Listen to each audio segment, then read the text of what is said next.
ஒரு ஸ்கூலில் பிடியாக இருக்கேன். இப்போ நீங்கள் பாலிடெக்னிக் முடிச்சுட்டு டிகிரி வந்து படித்து வந்துருந்தீங்க. எனக்கு கவர்மெண்ட் எக்ஸாமில் வந்து மேக்ஸ்லாம் வந்து ரொம்ப டஃப்பாக இருக்கும். நீங்கள் எப்படி அதை ஃபேஸ் பண்ணீங்க சார்?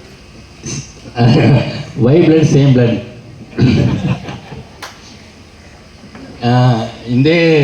இந்த பிரச்சனை வந்து எனக்கு உண்டு. நான் ஆக்சுவலி குரூப் 4 வந்து எனக்கு அது தெரியல பெருசாக. But group 2 exam, group 1 exam போகும்போது நாங்கள் கிளாஸ் எடுத்துருந்தேன்னு சொன்னோம் இல்லையா, அங்கே வந்து மேத்ஸுக்கு வந்து வெங்கடேஷ்னு ஒரு சார் இருப்பார். கமர்ஷியல் டேக்ஸ்ல அசிஸ்டன்ட் கன்சல் இருக்கார்.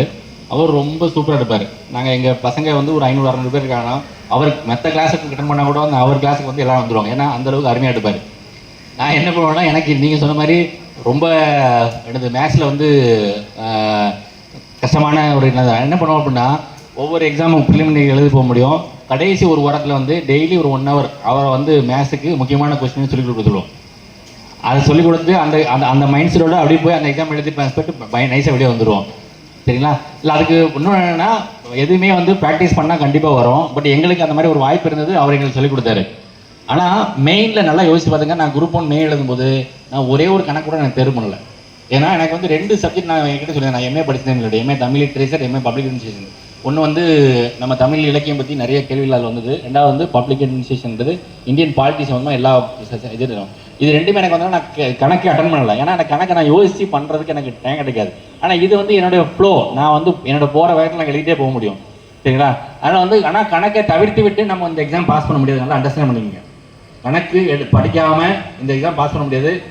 இன்னும் சொல்லப்போனால் நீங்கள் பள்ளிக்கூடத்தில் படிக்கிற கணக்குக்கும் இந்த தேர்வுக்கு படிக்கிறதுக்கு நிறைய வித்தியாசம் இருக்குது. இது வந்து லாஜிக்கலாக நம்ம வந்து ஆன்சர் பண்ணுற கொஸ்டின் தான் இருக்கும். அதெல்லாம் ப்ராக்டிஸ் பண்ணுங்கள். 2 தடவை 3 தடவை ப்ராக்டிஸ் பண்ணால் அந்த 2-3 கொஸ்டினில் 2-3 இயரில் நடக்கிற கொஸ்டின் இல்லையா, அதோட கணக்கு பூரா நீங்கள் எடுத்துகிட்டு 2 தடவை 3 தடவை போட்டு பார்த்தீங்கனாலே அதில் அந்த ஆன்சர்ஸ் வந்து உங்களுக்கு ஈஸியாக வந்து அண்டர்ஸ்டாண்ட் பண்ணிக்கலாம். அது கண்டிப்பாக வந்து நான் திரும்பவும் சொல்கிறேன், நான் படித்த மாதிரி எல்லாரும் படிச்சிட முடியாது. கணக்கு தனியாக நீங்கள் எஃபர்ட் போட்டு தான் ஆகணும். அதை விட்டுட்டு நம்ம வந்து பாஸ் பண்ண முடியாது. சரியா? அதனால் கண்டிப்பாக வந்து கணக்கை வந்து தவிர்த்திட வேண்டாம். எல்லாருக்குமே அது கஷ்டம்தான். கணக்கு பாடம் படித்தவர்கள் தவிர மற்ற எல்லாரும் கஷ்டம்தான்.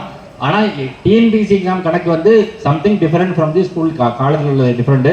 அதுக்கு அந்த பேட்டர்னில் ஒரு 4-5 கொஸ்டின் நீங்கள் பார்த்து போனீங்கன்னா அதை வந்து நம்ம வந்து பாஸ் பண்ணிட முடியும். ப்ராக்டிஸ் தான் பண்ணணும், வேறு வழியே இல்லை. Thank you sir. தேங்க்யூ.